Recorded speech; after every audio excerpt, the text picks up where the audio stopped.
Welcome to another episode of the Super Critical Podcast, where we delve into the fun and oftentimes nonsensical way pop culture and nuclear weapon topics interact. As always, you can listen to our show on iTunes, SoundCloud, Google Play, Stitcher Radio, TuneIn, and YouTube. We usually spend upwards of 2 hours overanalyzing a movie, TV show, something portraying nuclear weapons.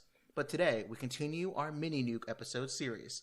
We record these episodes when a piece of pop culture just has a slice of nuclear topics in it. These circumstances don't warrant our hours and hours of coverage on our usual full-sized episode, but we still feel like overanalyzing them. So this is where we drop a Mini-Nuke episode. My name is Tim Westmeyer, someone who studies nuclear weapons and nuclear strategy for a living. My usual podcast host, Joel, isn't here today, off doing adult stuff like buying a house and all those other kind of fun things. But luckily, I'm joined by my friend Gabe, who I'm sure you remember from our 3 Star Trek episodes. Gabe, thanks very much for coming tonight. Hey, thanks for having me. We'll also be joined later in the episode by my friend Chris Marisola. I'll Skype him in for a quick section on some of the nonsense that's not nuclear, not science, but straight up law nonsense. But seriously, Gabe, thanks again for coming. We really don't seem to be able to have an episode of the podcast about space without having you on. So without you being here, we'd be totally lost when we started to watch the 2015 movie, The Martian. And as the poster yells at us for the tagline, "Bring him home." Yeah, it's a command. It's pretty much, yeah. It's like coming straight from No NASA other director. This movie was directed by Ridley Scott, who I'm sure needs no introduction from Alien and Blade Runner. It was written by Drew Goddard, who is one of my favorite writers in Hollywood. He writes for the Daredevil TV show. He was an executive producer, and I think he wrote a few episodes for Lost. He also wrote the World War Z movie, Cloverfield, Alias, Buffy episodes. He's been around the block, so he collaborated with the author of the book that this movie's based off of, Andy Weir, who was essentially like a space hobbyist. I think he was partially like a computer programmer, and had a blog where he talked about space things. And he had this serialized story on his blog for several years about an astronaut that got stuck on Mars, and he would create a problem, and then he would come up next week with the solution, kind of like a Flash Gordon serial. Oh, it's cool. I didn't know it started as a blog. I thought it was just he sat down and wrote the book. That's cool. That was iterative like that. Well, it was very collaborative because he worked a lot with NASA scientists, people who were nuclear engineers. Anyone who was also a space geek like him would contribute to, I think here's how Mark Watney would be able to get out of this one. And then that kind of contributed to the cyclical nature of this thing where something goes wrong, something gets fixed. And they have very cool solutions and interesting things that come out of what's trying to kill Mark Watney and how does he get out of it. It's very exciting. And not only was the writing process collaborative with a great cast of people, but the cast for this movie is one of the best casts I think I've ever seen for a film. So I watched the movie first, and then I recently read the book on the beach during my beach vacation because I'm a nerd and I read books like that on vacation. And it was perfectly cast. We have Matt Damon as our star, Mark Watney. He's our stranded astronaut. Of course, we also know him stranded on a planet from Interstellar. Seems like he gets stuck somewhere. Yeah, this is the less evil version, though, of the Matt Damon stuck in space version. We also have Jessica Chastain as Melissa Lewis, who's the commander of the Ares 3 mission, is what the Mars mission here. I guess it's roughly takes place in 2035. It seems like so not in the immediate future, but a little bit in the future where we can say, technology has solved some of these problems which we'll list today. Kind of like how in Star Wars, if there's some weird thing that happens, we just say, it was the Force. The Force solved this problem. Well, the time and technology advances have maybe going to solve some of the issues that we're going to talk about today. But Jeff Daniels, the director of NASA, is great in this role. You also have Kristen Wiig as the NASA PR director. Michael Pena as one of the crew members. He's the navigator.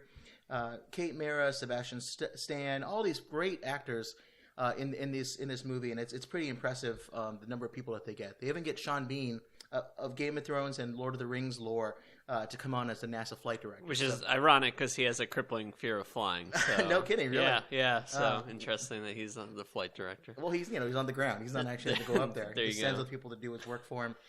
But it's a great cast for sure. Rotten Tomatoes liked it too. 92% of the critics there. So it's a pretty popular movie, and it did fairly well on a $108 million budget. It made $630 million worldwide. I think it was Ridley Scott, his biggest film in terms of the box office. So it was done pretty well. So now let's actually go through and talk a little bit about the movie itself. When I first saw this film, Funnily enough, it was at work. So at George Washington University, where I work, we all got together and we watched the film with Scott Pace, who is the director of our Space Policy Institute. He was a former associate administrator for program analysis and evaluation at NASA.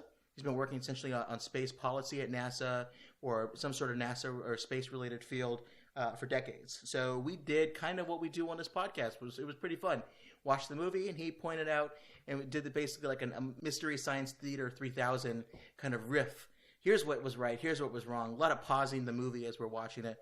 You're lucky. I don't get to watch movies at work, Tim. It was pretty nice. It was over 2 days. We had free popcorn. It's really beer. Did you get beer? There was beer. Oh man, it's certainly we don't get healthcare, but we get this. It's pretty nice.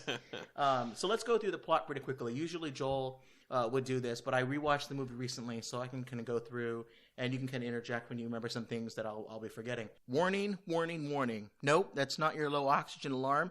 It's simply a spoiler warning that we will get pretty much into the details of The Martian, the book, and the movie. And also we're going to talk a little bit about gravity later on too. So if you haven't seen those things, you haven't read that book, get on it, or listen to us babble about it and see if you're actually even interested in it. But we get pretty much into the entire weeds about this. The only way to get super critical about it is to pretty much spoil it for someone who hasn't seen it. But so set the stage. 2035, we have missions to Mars. This is actually not the first one, which was pretty interesting. It's not the first one.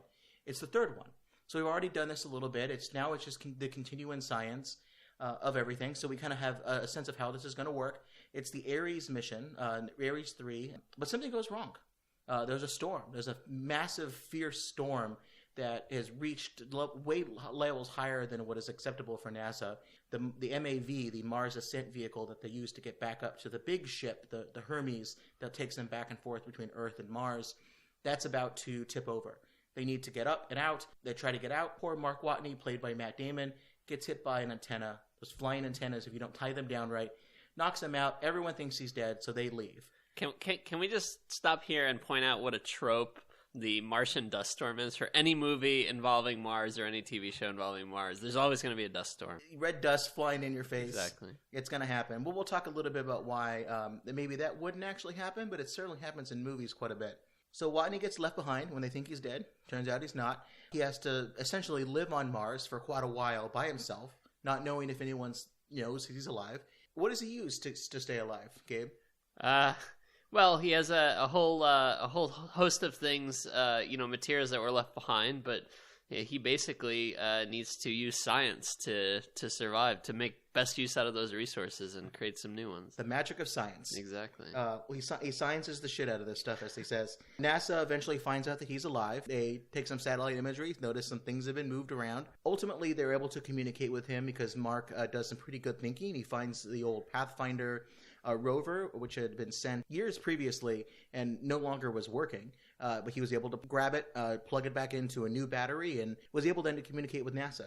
Basically, his plan is he needs to get to this other mission site because they, instead of having the Mars Ascent Vehicle for each mission come with them, which would be pretty tiresome, it's a lot of stuff to carry, they send all that stuff on a separate rocket ahead of time. It's there, waiting for him. He just has to get there. He has a couple of things that he has to solve over the course of the movie to stay alive. His big problems are food, has to make some food, water, needs to make water so that he can drink and basically grow his food.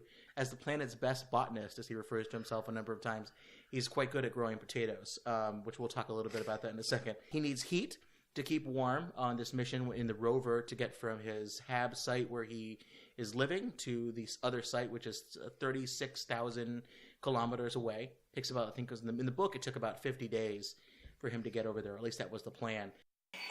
Good news, I may have a solution to my heating problem. Bad news, it involves me digging up the radioisotope thermoelectric generator. Now, if I remember my training correctly, one of the lessons was titled, Don't Dig Up the Big Box of Plutonium, Mark. I get it, RTGs are good for spacecraft, but if they rupture around humans, no more humans. Which is why we buried it when we arrived. And planted that flag so we would never be stupid enough to accidentally go near it again. But, as long as I don't break it... I almost just said everything will be fine out loud. Look, the point is, I'm not cold anymore. And sure, I could choose to think about the fact that I'm warm because I have a decaying radioactive isotope riding right behind me, but right now I got bigger problems on my hands. He digs up a radioisotope thermoelectric generator, the RTG, which they buried because they thought it was dangerous. They put up a little flag with skull and crossbones and a nuclear symbol behind it, to stay away. But he digs that back up and puts it in his rover, keeps him warm. And he basically gets over there after having all this survival thing, and then travels back up. The Hermes meets up with him, kind of a crazy space thing right at the end where he pretends to be Iron Man for a little while by opening up the oxygen in his suit and flies around in space. And then they have a nice little epilogue at the end where it looks like now he's a teacher teaching at NASA the new astronauts how to survive. So I love the science in this movie. It's pretty fun. It's certainly a movie that was billed by the people that made it and by people that watched it and the scientific community as a movie that's incredibly realistic. When you come with that as your selling point, it allows people like us to go without any sort of guilt or conscience about what the things that maybe get wrong. When you claim you're realistic and you're not in every single area, it's good to nitpick. But they do get some things right. The whole idea of growing potatoes, which he does on Mars, is kind of fun because they have everything else is processed food that they give all the astronauts on Mars. But in the book, they talk about this a little bit better. For Thanksgiving, because they were going to be there during Thanksgiving, they give them real potatoes, something to cook, which is supposed to be a way to bond amongst everybody. Unfortunately, if you take a potato, you cut it in half, you find out where the eye of the potato is, you plant that, you got yourself a new potato. So that was pretty fun, although he had to use his own feces to fertilize the potato. So I guess you want to eat, but you still have to eat with your own poop. Yeah, it gives new meaning to the term shitty food. Yep. I don't think I'm going to plant any of those kind of things in our garden, on our balcony. So there's a couple of non-nuclear things that the movie takes a little bit of liberty with. The biggest one, which you've already alluded to, is the idea of can a sandstorm on Mars do what they do in the movie, which is 100+ mile winds, knocking things over, causing low visibility. All of those things, it seems pretty right because, a whole essentially that planet with little water and desert, you kind of would imagine there would be a big sandstorm. But Gabe, is that right? Can something like this happen? The problem is, if this were on Earth, it would probably look like it did in the movie, which was quite violent. But the Martian atmosphere is a lot different than the Earth's atmosphere. It's only about 1% as dense as the Earth's atmosphere, meaning that for any cubic foot, you're going to get 1% of the total atmosphere that you would have on Mars. You'll get 1% of what would be in that equivalent cubic foot on Earth. So if you had a 100 mile per hour wind hitting you, that would really feel like the equivalent of just 10 miles per hour. So essentially, it's like an annoying kid blowing in your face when you're trying to watch a TV show. It's certainly not something that can knock over an antenna and knock over Matt Damon 100 miles away. Yeah, exactly. And I think for this, once again, this is kind of like a movie trope for Martian movies where there's wind. But as you say, I mean, the movie that's trying to be very accurate, it would seem that the author would have been able to come up with maybe some other way that Watney, because it's really a plot device to just get him stranded there. Yeah, I think initially there's some interview that he said that he wanted like an explosion to take place, but he couldn't come up with a way to make that interesting other than just an explosion. Right. So, because he has an explosion take place later on in the movie too. Right. So the sandstorm seems like a cool scene, and it was. Oh yeah. For the movie, but I think he even recognizes that there's a few things where he says, "I'm going to try to be as accurate as possible, but this is something I'm just going to have to do because it looks cool and I have to set up the plot." And there's a few other things like that, like the idea they have artificial gravity on the Hermes spaceship, but it doesn't spin fast enough. The way the spaceship spins in a certain direction and a certain speed, you can create artificial gravity. It doesn't do that, but it also wouldn't look that cool if you have this spinning spaceship. It looks kind of weird. Yeah, and this is there's a great piece on Wired. We should try to pull it up in the show notes where they actually derive like exactly the speed that a ship like that would need to be spinning. Because once again, a big movie trope. Yep, and you also don't see him hopping around on the planet Mars. Right. It has a lot less gravity. I think it's 40% of Earth. So you wouldn't be like on the moon where you'd be jumping around, but it would be like little short hops and stuff. But no one really wants to see Matt Damon hop around. Although they did do some stuff. Supposedly they filmed everything on Mars a little bit slower than what you would normally would think, which gives it that feeling that he's moving slower because it may be bouncing or whatever it is. But yeah, but it's 40% gravity. It would be noticed. Yeah, you'd notice it. But it does pose a filmmaking challenge when you film that slow, is because they had to redub all of his lines later on. And one more interesting thing I didn't realize until I read the movie later on. Every time he's outside in his spacesuit, his helmet is CGI. Oh, really? Except for like really close up shots, it's all CGI because they were worried that if the visor was reflective, it would reflect onto the green screen. The whole helmet or just the glass part? The glass part and other parts of it too. Oh, wow. It depends on the shot, I think the angle that they were going for. Crazy what they can do. Yeah, that's amazing. You criticize special effects when you notice them and they're bad, but most of the time you're like, oh, obviously they're not on Mars. But most of this movie was filmed in a huge soundstage somewhere. Props to them to be able to do all those things. Yeah, for sure. But that's enough non-nuclear nitpicking. Let's get to 3 things that I think would be fascinating to talk about. 1, lifetime radiation exposure for astronauts in real life and in this movie.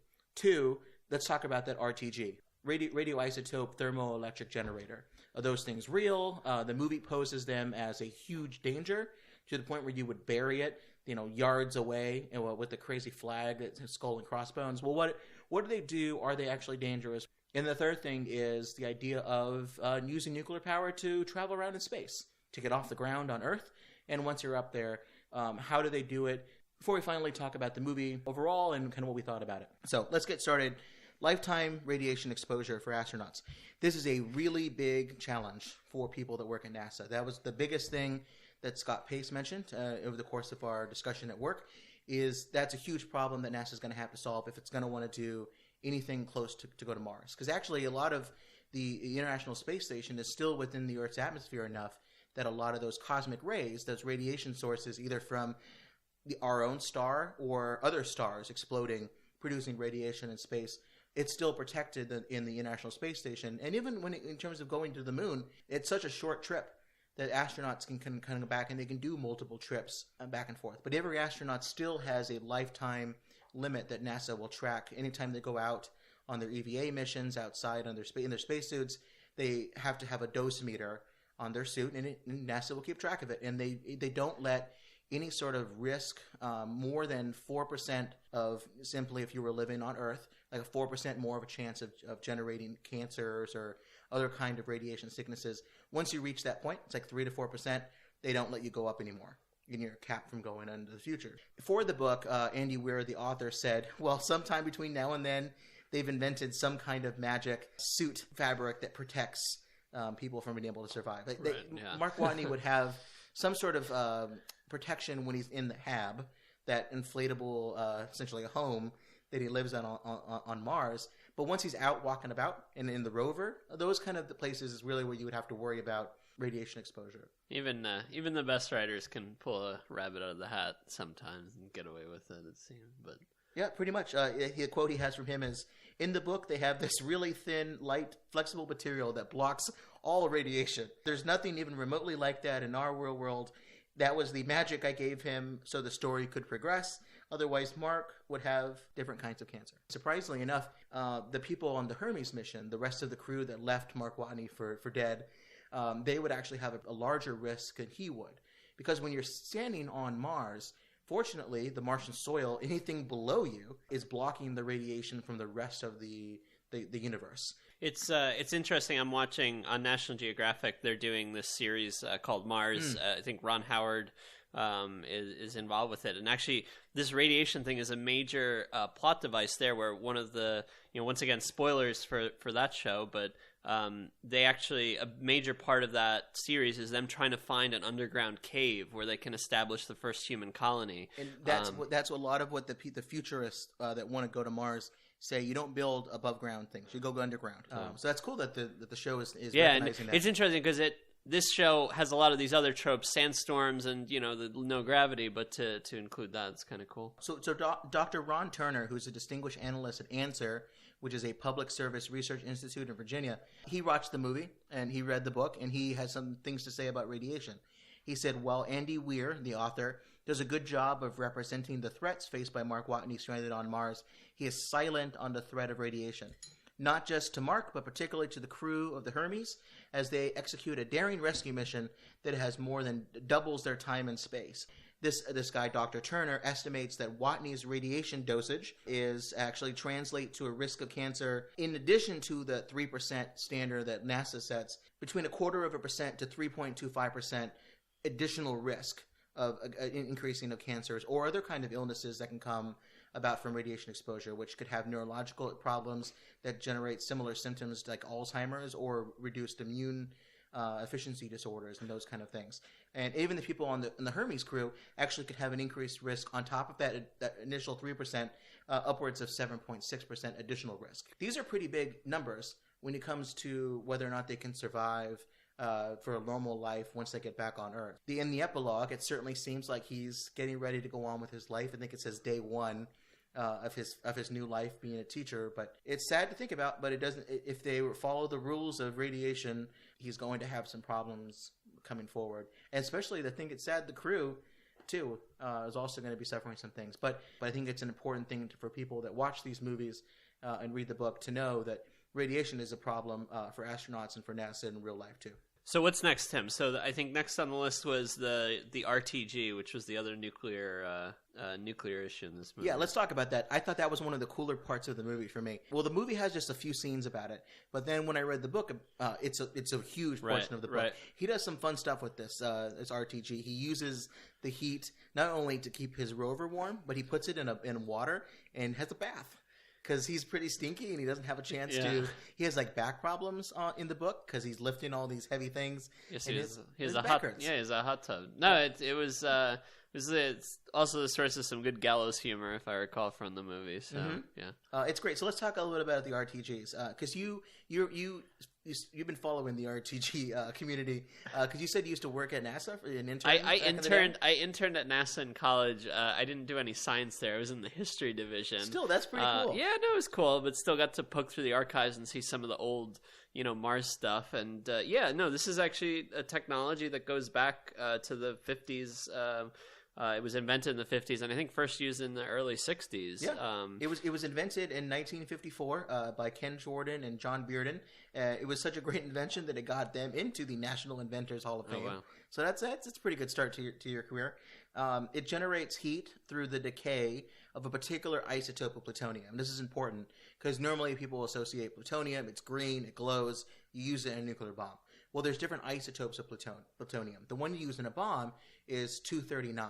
Heat is generated from the natural decay of this particular isotope of plutonium because it has a relatively short half-life of 90 years, meaning that's a lot of radiation and heat that gets produced. What they do is they use the heat from this radioactivity using these things called thermocouples, which will take advantage of the differences in temperature in certain metals, the electrons within those metals. Now, this is some science that I don't really understand too much, but there's a certain particular theorem or an effect called the Seebeck effect, where you have electrons in these two different types of metals, and when they're put next to each other with the differential heat, they get excited, and that difference creates a current, which the RTG will then convert from kind of basic electron currency into not a very efficient, but a power source nonetheless. But that's not what really matters. What matters is the heat that gets produced, because on these Mars missions it keeps the wiring warm in the vacuum of space, and it produces just enough electricity and power to generate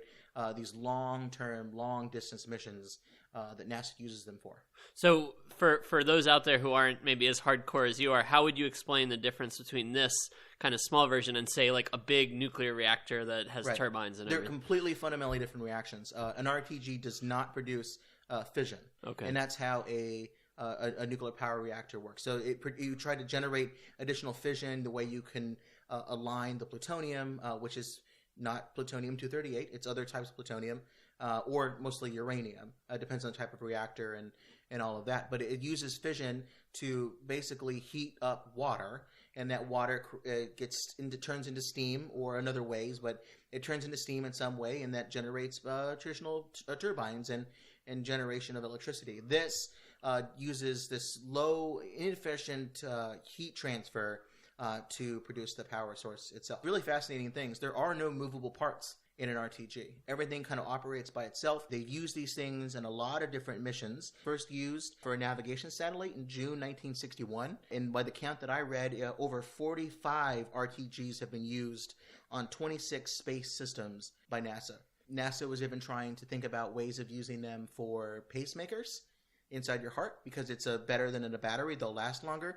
But it turns out that when someone dies with one of these things in them and you get cremated, for example, the real big problem with plutonium-238 is if you take the plutonium-238 and grind it up into a powder and you inhale it, it's very lethal. Oh, wow. So similar to, I think it was like Night of the Living Dead, when they burn zombie parts and they make smoke in a crematorium, that turns everyone else into zombie that breeds that kind of stuff. So that certainly was a problem, was why they didn't proceed to use them in pacemakers. But they used them in a lot of different things. NASA's used them on moon missions, the Pioneer satellites. They've used them in the Viking Mars landers, Voyager spacecraft, and then the Curiosity rover that's on Mars today is using an RTG as part of a power source for that. And they've also have other ones planned in the future. The Russians even used them for powering lighthouses and other places, remote locations where you don't have to keep people for a very long period of time. Another reason why these things are great for this type of an mission is when you have most types of propulsion systems, they're chemical based. It's burning some kind of a fuel to produce the force. Well, this one, it's great because that type of fuel you would need for a chemical reaction weighs a lot. You have to bring that fuel, and it's very heavy. An RTG, in terms of its mass per power output, is very good ratio. I think these things tend to weigh about 90 pounds, and they last for decades. The Voyager probe has been going out into deep space for decades now, and it's still pretty good efficiency, even as long as it has been going. So these are very impressive systems, and it's exciting to see one of them in the movie itself. So, Tim, can you tell me a little bit more about this plutonium-238 that gets used in it? Because you were saying it's a special... Yeah, it's much different than the ones you use for a bomb. So plutonium-238, the reason why they come up with that number for the isotope, has 144 neutrons plus 94 protons. Now, I'm not great at math, but if you add those up, it gets to 238. So that's that particular isotope. Plutonium-239 has a different number of neutrons.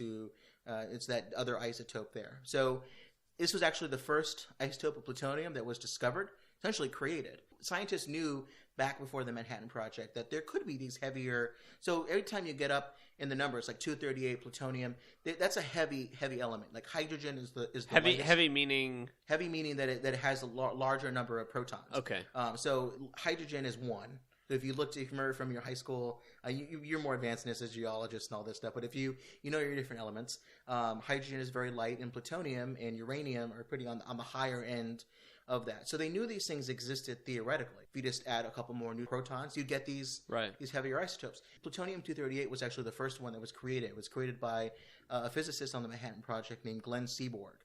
Who's a brilliant guy. I followed him quite a bit because he's quite a big impact on arms control and nuclear weapons. But it was a byproduct of taking uranium, which is what you use in a power reactor as well as an atomic bomb, and it becomes Neptunium-238, which then ultimately decays into plutonium-238. But it's a very rare isotope, so they have to create it, and that's actually one of the big problems. Is because the U.S. is running out of uranium or plutonium-238. So how much more do we have left? The one study that I saw had an estimate that we only have enough for 3 future RTGs. Really? We have one that's already even dedicated to a future rover, one that might go to a rover, and then one that's there's either figuring out a mission for, or it's unclear. We actually buy a lot of our stuff now from the Russians, who have a large stockpile of this. But even that large stockpile is dwindling quite a bit. So they're trying to figure out in the United States. We haven't produced this stuff for quite a while, since 1988. And Oak Ridge in Tennessee, one of the national laboratories, is making some progress on being able to build this. They have a dedicated mission to building this stuff, and I think it was February of 2013, they were able to produce some small amount of this stuff, a couple grams, and they're now doing tests on it to see if it's going to be enough. All right, Tim, so you said there's only a few grams that they were able to create. How much do you actually need for one of these things? I mean, pretty good number. I think it's most of the things that I've seen is about 4.8 kilograms. Okay, so about 10 pounds. About 10 pounds. So they have a little bit more work to do before they're able to get it. But in the movie and in the book, these RTGs are described as fairly dangerous. They're a plot device that represents risk for Mark Watney. They bury it. The Commander Lewis goes away, and they bury it, and they put a flag up, which again has skull and crossbones on it. Something to stay away from. Are these things dangerous? Now, this is actually another one of those movie trope, movie license things that they come up with here. One of the big problems with a lot of plutonium is, the radiation that gets produced from it. Well, plutonium-238, yeah, it's very radioactive, but the big thing that it produces are alpha particles. Alpha particles are not so dangerous when you can hold on to them because they produce some heat, so you might get burned. But these alpha particles are fairly weak. They're the frequencies that they operate in get blocked by things like aluminum, paper, sheets of paper, and luckily our skin. There you go. Now, where they are dangerous is if they get turned into powder and are either ingested or inhaled. If they get to certain things, it really affects bones and liver, and it can get into your lungs. That can cause some pretty heavy cancers. Not immediate death, but within several days or weeks. It's not a good way to go. And so these things, there's no other beta or gamma radiation. It's just a slight amount of. Okay. There are other parts of it, so it's not a complete. No, don't worry about. I think one of the studies that I saw said that it's the equivalent if you're next to an RTG for 10 days. It's the equivalent of 1 year's worth of allowable dose for people that normally work in radiation. So compared to freezing on Mars in a rover for 50 days on the way over there, or taking an additional year, that's not too bad. That's a pretty good trade-off that you can make. But it's certainly not the way they describe in the movie, which is NASA's worried being that close to an RTG. If anything, it's fascinating that they go out and they bury it, because even if these things explode, unless it basically turns the plutonium into powder, that would really the problem. And also, when you're in space and things get turned into powder, you're not breathing it in unless it's inside of a room that's that same atmosphere. Exactly. Yeah. You have you have your goggles off and all that stuff. These RTGs are designed to survive re-entry. There's been some accidents with RTGs exploding, either coming in from space or on their way up into space. One of the most famous examples is it was related to Apollo 13. That famous mission where things went wrong. They had to get our astronauts back, Tom Hanks and Kevin Bacon and all that stuff. Well, the lunar modular burned up in the Earth's atmosphere on its way down, and one of the things that survived was the RTG. On the previous Apollo missions, the lunar module had been left on the moon, so it was never intended to ever come back. Exactly, so but they needed it. Yeah, they never worried about that, and this was one case where they had to deal with it. And I think they did some tests in the ocean and found it crashed near Fiji, and they determined that there was no leakage. Yeah, no leakage. Now it's there. It's going to be radioactive for thousands of years. It's not something to go touch and hit with a rock. It's not like a hollow center to this reactor, and it's filled with liquid plutonium. These things are turned into pellets, and they're mixed with other types of metals, and they're encased in other types of metals. It's like an insulator, so that also helps them produce heat. So if these things were to, if you were to break it open with a rock, you then have to break individual piece of these pellets, which are designed not to be dispersed over a wide area, but to essentially stay in these casings. The amount of danger that's there, yes, there's some beta and gamma radiation if you're there for quite a while. Yes, it produces a lot of heat, which you need to worry about. I think one of the videos we watched from Oak Ridge talked about it. It's a small campfire inside of your rover. So if you imagine you had a small campfire in the back seat of your Toyota Corolla, that's certainly a problem. He does some things in the book where he puts it in water to make, boil some water, and that produces heat.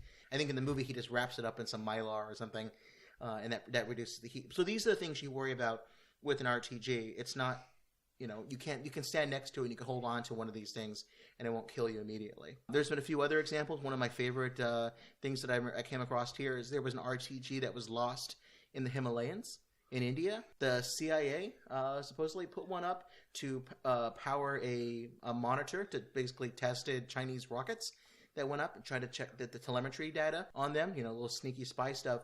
One thing they didn't expect was this earthquake that caused an avalanche, and a snowstorm that caused an avalanche, and then essentially this RTG was lost. They don't know where it is. It's somewhere. Hopefully no kid finds it. and thinks that it's a toy. Because they look a lot like they do in the movie, where they have the fins on the outside. They're pretty cool looking things. Yeah, like a radiator or something. Exactly. Yeah. Exactly. It's weird that they buried it in the movie and the book, because the amount of radiation, there is that kind of gamma and beta stuff, but it's a lot less than cosmic radiation than they would be naturally getting. And also, if he's wearing a spacesuit that has this magic ability to block radiation from the sun, it's going to block whatever radiation they're going to get from an RTG. So it's one of those things where he mentions a couple of times, in the movie they mention that the Mars atmosphere is so thin, at the end of the movie, they can take the dome off of the ascent vehicle, because it doesn't matter. But then they mentioned early on the atmosphere is so thin, but it still has that storm, and it still causes the canvas to fall off when the end of the movie. So I have all these problems where they mention something previously and then they ignore it later on. So sometimes it's a little consistent. They have this magic radiation blocking material, but they can't sit next to a radioactive source for any period of time. I think you're just a little upset, Tim, because this movie kind of gives radiation a bad name or a spooky, but it's like a boogeyman in this. They just seem like they use it to get people scared. Well, I don't like radiation either, but I like to have my threats to be real, right? Because RTGs have a great mission to serve for Mars and future space program activities. Hopefully, people go, oh well, why would you use something so dangerous? But I think it's anytime you mention radioactive or radioactivity, without any understanding of the science, it's kind of just assumed to be something that's terrible and always going to be very harmful and this kind of thing. Right, and or that any kind of plutonium can also be used to make a bomb, which is very different, as we kind of talked about. All right, so the final nuclear thing I want to get to. This is going to be a lot of fun to talk about. Using nuclear power or using the force of a nuclear weapon exploding to propel and power spacecraft. When I was at the National Atomic Testing Museum in Las Vegas, which is a great place. If you're ever in Las Vegas, forget the casinos, go to this museum. And they have a display up there of how they used to try to use nuclear thermal rockets to lift off from Earth and to power rockets once they're into space. This sounds completely terrifying. This is a pretty normal system here. We'll talk about the crazy one later. This is Project Rover. So this is a big project that Los Alamos National Lab ran from 1955 until 1972. And more or less, they proved the feasibility of these things, which are called NERVAs, or Nuclear Engines for Rocket Vehicle Application. That's an acronym that tells you exactly what this is. These nuclear thermal rockets will heat some kind of fluid, usually hydrogen, because again, it's light and it's kind of easy to work with. When you heat a gas, it expands, and it will then get shot out of a rocket nozzle at just the right angle that you want to produce thrust. And that will launch it up, whatever your payload is, and then out into space. It was stopped roughly in that early part of the 70s because the budget for NASA kind of collapsed. So instead of doing both a chemical rocket platform and this nuclear one, which had been proven at the latest stage, right up until where you would build a prototype, proven to work, they only went with the chemical one. So who knows what NASA would be like today if they continued to use these nuclear-powered rockets. Now, of course, you mentioned how scary it is. One of the concerns that people did have was if there was an explosion when it was taking off, you would have nuclear waste all around. Now, the proponents of this would counter and say that these things are designed not to disperse your radiation and the radioactive materials everywhere. They would eventually fall in one spot. They wouldn't, burst into the air and all that. Certainly, that was a problem. But that combined with a budget crunch meant that this system never went forward. But it's certainly a fascinating thing that we'll link to. There's a lot of great history.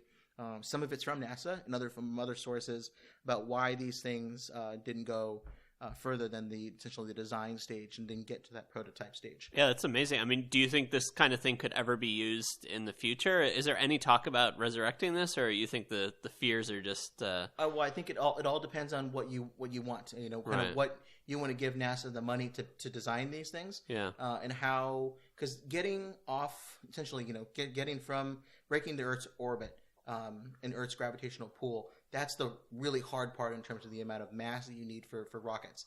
Now, there's different ways that people are trying to deal with that. There's the There's the Elon Musk method. yeah, where you reuse the rocket itself. It's a little bit cheaper then. A little cheaper, yeah. You get the economies of scale. There's the crazy wide-eyed idea of building a space elevator where you use nanofibers to create essentially a long rope out into space somewhere around connecting to the Earth's equator, and you have it go up and down like an elevator. If that were to work, that would essentially drop the cost. There's different systems that people are trying to come up with to solve this problem, and I would not be surprised if nuclear power got its way back into that. But one thing I think that probably won't come back into favor is Project Orion, which is the other system that I want to talk about here. This was an idea that NASA floated around in the late 50s and early 60s, where you would use the explosive force of a small yield nuclear bomb to launch spacecraft out of Earth's gravitational pull, as well as traveling long distances to Jupiter, to Saturn, to Mars, all of those things using just the explosion power force of a friendly nuclear bomb. So let's talk about this a little bit. Have you heard about this system before? No, I have not, and also sounds very terrifying. I had no idea this existed until I read my other beach reading book, a book that I recommended on the podcast before, where I've only read parts of it, but I didn't get to this fun part. So Ted Taylor was a young physicist who wasn't on the Manhattan Project, but came on a little bit later on. He's kind of like Einstein. He's very fascinating. He wasn't very good at math. Like, he was good at math, but he wasn't great at math. He wasn't great at physics. He wasn't great at that kind of part of it, but he was a theoretical guy. He came up with the ideas of the most efficient fission bomb. When people were already talking about hydrogen bombs, he came up with a way to get higher yield with using less material. He also created the Davy Crockett, which was the nuclear arsenal artillery that they would use to fire out of a cannon during war. He came up with ideas of making smaller and smaller bombs, and eventually he wanted to make small bombs to be used to propel spacecraft. So here's a description from the book, The Curve of Binding Energy by John McPhee, who's written a lot of great books on all kinds of material. Yeah, including geology, basin, and range. Yep. This is a fascinating description. So this is the description of Project Orion. Essentially flat on the bottom, Orion was going to look like the nose of a bullet, the head of a rocket, the hat of a bishop. The diameter would be 135 feet. The attending launching site was Jackass Flats in Nevada, where they do a lot of nuclear testing, where Orion would sit on a set of 8 towers, 250 feet high. Inside Orion would be 2,000 nuclear bombs. Stored in cans, they would be dispensed one at a time down a shaft through a hole at the bottom of the ship. They actually talked to the Coca-Cola company and because their vending machines, you know how as a can of soda comes out, they wanted to find that technology and use it in this system. So as it continues, then they would be blown out of the ship by compressed nitrogen, detonated 100 feet below. The initial launching bomb would only yield a 1/10 of a kiloton. The next bomb, a second later, would yield 2/10 of a kiloton. 200 kilotons in all would be needed to power the ship to get out of the atmosphere, and this thrust would be generated by 50 bombs of graduated range, the 50th of which would be 20 kilotons, roughly about what the bomb yield that destroyed Nagasaki. And it goes on there. NASA called the Orion's nuclear explosives pulse units. Air Force called them charged propellant systems. Taylor called them nuclear bombs.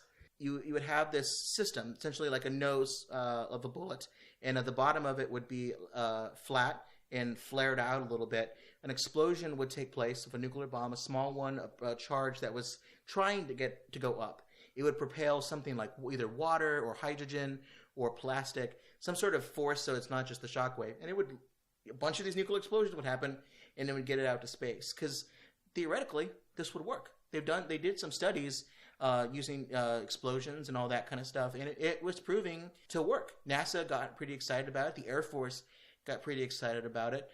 They got funding from the government. It worked through, and it was getting on its way there. Of course, there were some concerns. It's 2,000 nuclear bombs. Yeah, you're sitting on top of not only one nuclear weapon, but like 2,000. Yeah, 2,000, like a whole arsenal. There were some concerns for sure. The military, because they essentially took over a part of the project, started to wanting to use it for not just Mars, exploration missions, but they wanted to use it for a base.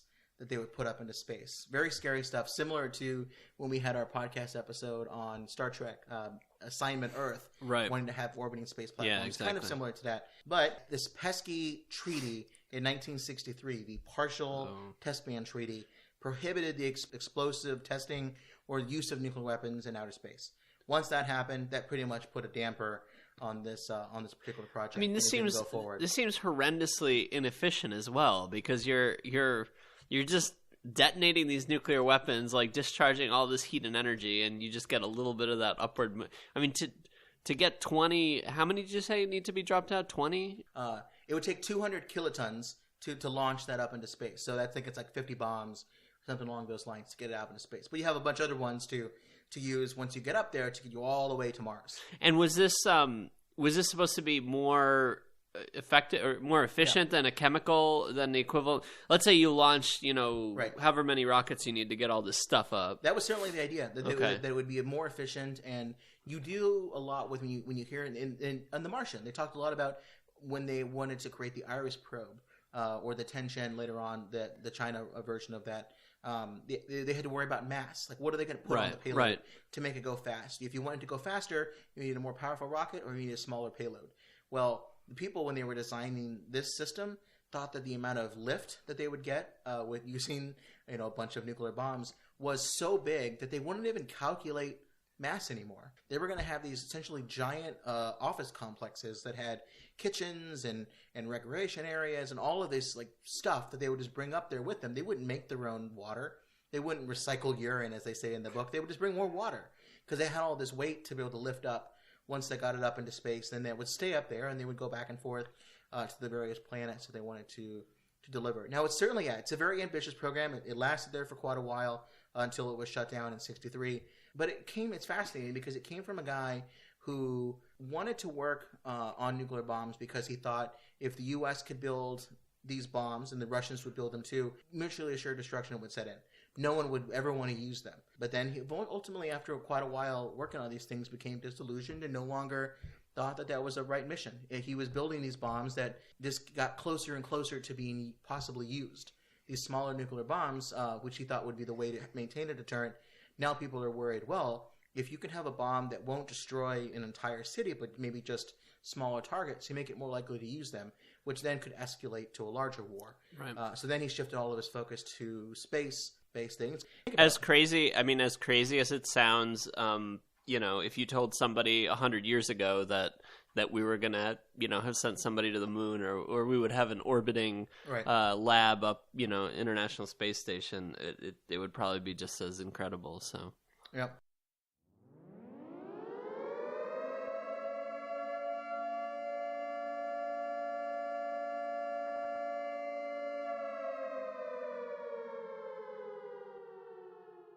All right, so we've already ranted about the nuclear and non-nuclear science of this movie, but I really wanted to orbit around this question one more time, specifically to get into some of the other non-nuclear side, one of the funniest jokes of this movie, the ideal of Matt Damon being a space pirate.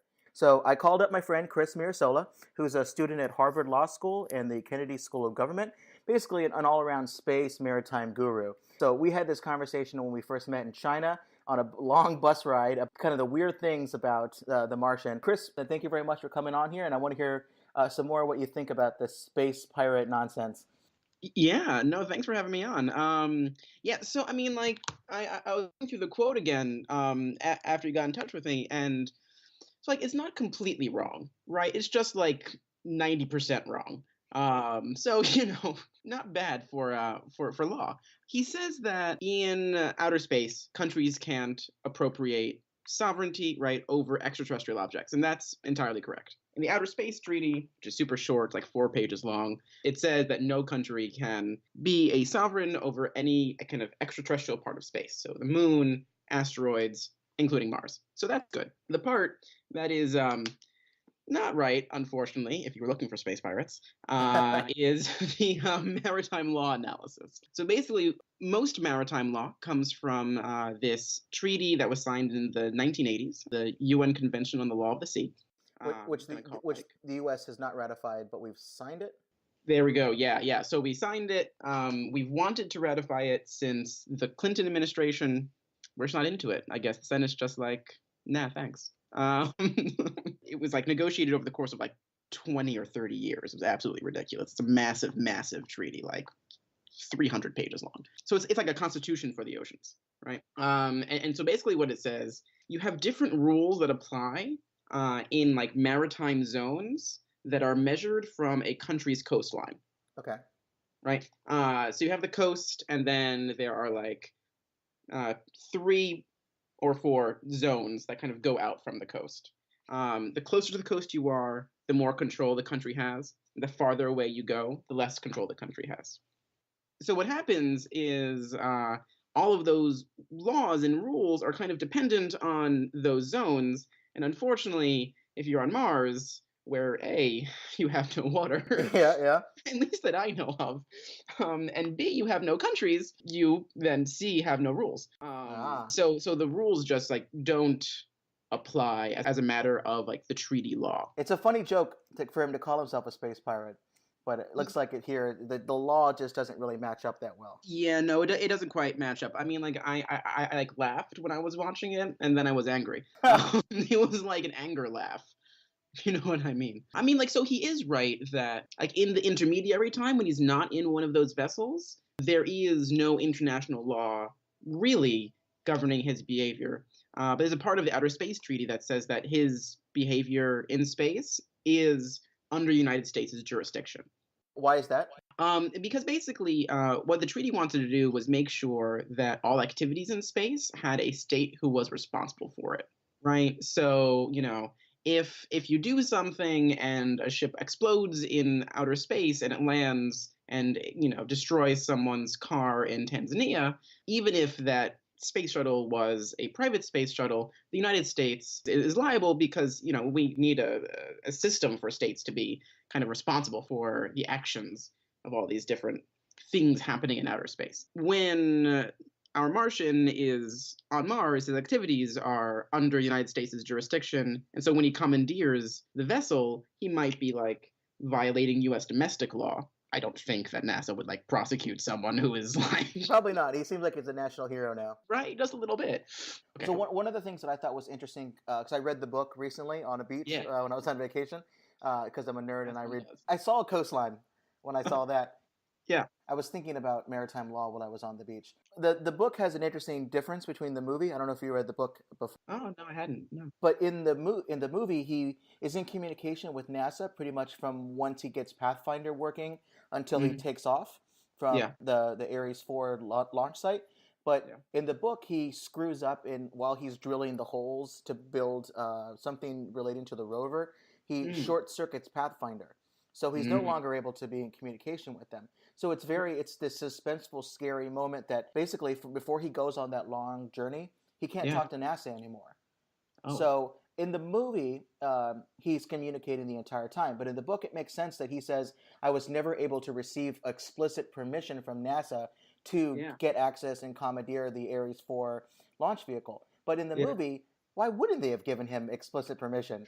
Constant communication, they'd be like, all right, so here's the plan, go ahead and do this. I don't know if he wants like a letter written and notified by certified by like a notary and stuff.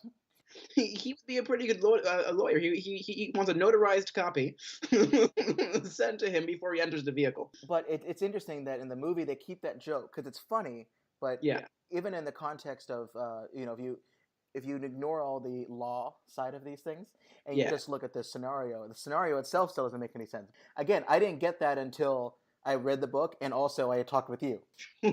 We're 7 or 8 layers into this. we are deep down the legal rabbit hole. That's interesting. I mean, like if he, you know, is completely in like communications blackout for the entire time, like I said, the joke works better, and like the legal analysis works a little bit better as well, right? Because there was no way for them to ever kind of give permission. The one thing I haven't been able to find is like what NASA's internal kind of policies are around NASA employees going into NASA objects. Okay. Right. So like it might be the case that NASA's like, listen, if you get into something that we own and you are one of our employees, you can go in because it's like one of our things. And if no one's there, then it's fine. It might not be part of like the mission directive, but that's not necessarily like a legal liability on his part. Well, thanks, Chris, very much for coming on. I know you write a lot as part of your other outside extracurricular work when you don't have stuff to study for at school. But please plug, I think it's called Lawfare Blog. Yeah. It's one of my favorite things to read. Oh, thank you. I'm glad. Yeah, so I'm a kind of a student contributor to this national security law blog, and I write every Friday kind of a news roundup on stuff happening in the South China Sea, and then whenever I don't want to be doing the rest of my classwork, other like random analysis of legal issues involving China. So mostly like public international law, a little bit of cybersecurity stuff. It's going to be a lot of great stuff to read over the next 4 years in terms of our relationship with China. Exciting times. So anyone listening, I highly recommend that. I'll put a link to it in our show notes so people can get to it pretty easily. That's lawfareblog.com. I done the math. Checks out. Rich? Yes, sir. Get out. Let's talk about the movie itself. Gabe, did you like this film? Yeah, I liked it, despite all this kind of, these nits. And yeah, I know it's supposed to be a scientifically accurate film. I thought at its core, this is a movie about somebody, solving problems to survive. And, it could have been in Antarctica. It could have been on the moon. It could have been wherever. I thought the Mars was a cool angle of it. But for me, what made the movie is just, a testament to human ingenuity. I thought good cast, well acted, good pace, a little bit of humor in there. So I did enjoy it. I thought so too. I liked this movie quite a bit. I didn't see it in the theater. I saw it, obviously at work, so that it was exciting that the venue change there. I guess maybe any movie I see at work might be more exciting than maybe the IMAX screen, just because you're not doing work. But I didn't like it as much as the other big science fiction space movie that came out roughly around the same time, Gravity. At the time, Neil deGrasse Tyson and some other people, some other science-minded folk, attacked that movie for its scientific inaccuracies. And this movie was, The Martian, was hailed as, it was as blessed, scientifically blessed accurate. by It was blessed by yeah. the scientific monarchy. In terms of just simply, to have a movie conversation here, films that are described ahead of time as scientifically or technically accurate versus movies that are more focused on storytelling, or those two different things, I always find that interesting because I liked Gravity for the visuals. I liked Gravity for the way it portrayed the danger of space, right, and how space is trying to kill you and all of that. But I certainly the flaws in that movie technically are huge. The idea that you could float from the Hubble spacecraft to the International Space Station to where they stored then the other kind of the lifeboat, the Soyuz, how to get back to Earth. Those orbiting heights or distances are huge. There's no way you can float between one and the other. The visual and the effect of that movie got me to where I would say literally on the edge of my seat. Like I had tears running down my eyes. I was gripping the edge of my armrest. And that movie on an emotional level. And The Martian didn't really do it as much for me. I don't know what it was. I liked the movie quite a bit, but I think the problem for me, because of the nature of maybe where this movie came out of, the idea that it's a blog that has problem of the day, here's how I fix it in the next episode, that cyclical, I have a problem, here's how I immediately solve it, to me, didn't work as well. It was a little, so you say pacing, I think the pacing for me was a little tricky. Okay. And I didn't really enjoy it as much as I liked Gravity. Those two movies, I am a little sensitive when people talk about Gravity not being technically accurate, and that's the hit against that movie. And then people are okay with The Martian, which the basic premise of that movie, the ability to, one, survive inside of radiation, but also the idea that he got stuck in a sandstorm. That can't possibly happen, but people are willing to give that a pass. So I don't know how to resolve all those questions. It's fascinating to me that one movie would get a poetic license, right, to allow that storytelling device to go forward. Gravity didn't get that, which we get a lot talking about, these movies that deal with nuclear weapons, because it's kind of started as a joke that I get very frustrated when I watch things that are portrayed incorrectly, but you have to say, does this serve the plot? So I'm willing to most of the time end up saying that's fine. But so these are problems that people have, and one of these days I want to have a filmmaker on who has to come up with these challenges. Right, yeah. Where do you use poetic license and all that stuff. So I would love to continue this conversation, but I don't know if you think about any of these things when you watch films. I think in just looking at these two movies, I would look at The Martian is definitely much more. It's like looking at a beautiful piece of art versus a very like technical drawing, right? Whereas Gravity is this beautiful piece of art that moves you and that kind of thing. The Martian is this very kind of logical, technical sketch, and I almost wonder if the fact that Gravity takes place in low Earth orbit with current technology that already exists versus The Martian, which is on Mars, which is it's on people's minds right now. There's a lot of buzz about private space, and Elon Musk was recently he announced his vision for travel to Mars. So I wonder if it gets a little bit of a pass from taking place in this new spot that people are more enamored about, and also a little bit more in the future, 2030. Right, exactly. I think Gravity is supposed to take basically right now. Exactly. So I wonder if some of that plays into it. But I think both movies should be lauded for drawing attention to the sciences, to kind of the amazing things that can happen in space, and I think the amazing nature of human ingenuity, frankly. So what people will do to survive. Yeah, absolutely. So let's do our traditional rating system. We always want to make sure we do a rating from 1 to 5, but the scale changes because we want to make sure we tailor this for the movie itself. So I think for this one, let's do 1. How you would rate the movie between 1 and 5 poop potatoes, and not just a poop potato. But when you're really hungry, like you're starving, you're on Mars, you're hungry, how would you rate this movie? One poop potato will still leave you pretty hungry. I'm pretty hungry. I could eat 4 of them. I thought, great movie, just well done, a lot of good story, and just very entertaining. Could have done some of the things in the science better. Maybe the story could have been a little more character development, but I thought it was very solid. So I'd say 4. 4 poop potatoes. I would say 3, which I'm not going to say for sci-fi movies like this. A 3 for me is very good. I'd watch this movie again. I've watched it a couple times now. I rewatched it recently on Sunday with my wife who hadn't seen it before. I'd watch it anytime I can get the opportunity to do so at work. No, I like this movie a lot. Maybe I'll go to 3.5 poop potatoes. A little bit more on that one because I do enjoy Matt Damon's presence in this movie. He's great. He really is just what I would imagine Mark Watney to be, that sense of humor. And after seeing the movie, I'm not so upset that it got won the Golden Globe for Best Comedy. I get now they've changed the rules because it can't be a drama with comedy elements. It has to be an actual comedy. But it was really funny. And a lot of that comes from how well Matt Damon played that role. So 3.5 poop potatoes, I would certainly give that. But if you want to learn more, the listener here, about these kind of issues, I have 4 things that I'd really recommend you check out. And I'll put this in the show notes so you can find exactly places to get this.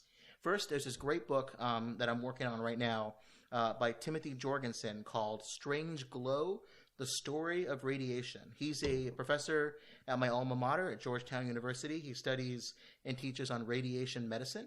It's a great history of radiation and why most people in the public and even people that work in government don't understand radiation and kind of where the dangers are and where the benefits are.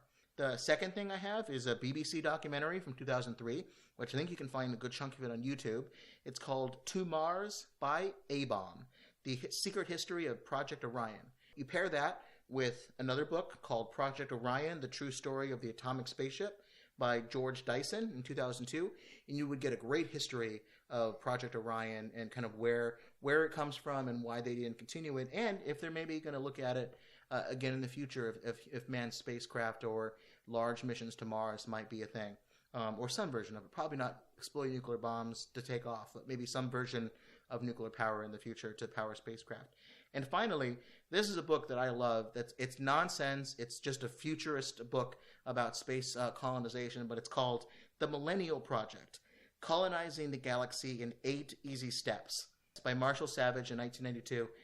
This is one of my favorite books because it's just a really interesting discussion of the problems that you would need to do to not only get out to space, but to colonize it and spread the seeds of humanity around the universe. So it's an interesting big picture look at these issues, and I know nuclear power and some of these things are get played into this particular story. So those are 4 things to check out.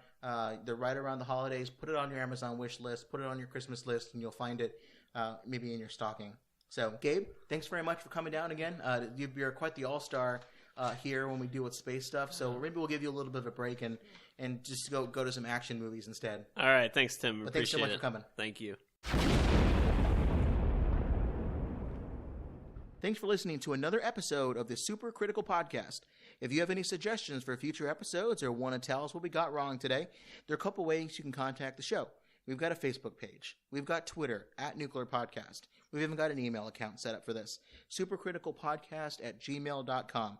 If you've enjoyed the program, really would appreciate it if you'd find it in your holiday cheer to go on iTunes or wherever you listen to the show and leave a review if you like the program. And we'll listen to kind of what you have in terms of your comments and try to make the show better for each one that we do. So until next time, this has been Tim Westmeyer. And Gabe. And remember, if it's pop culture and radioactive, we're bound to get super critical about it. Have a good one.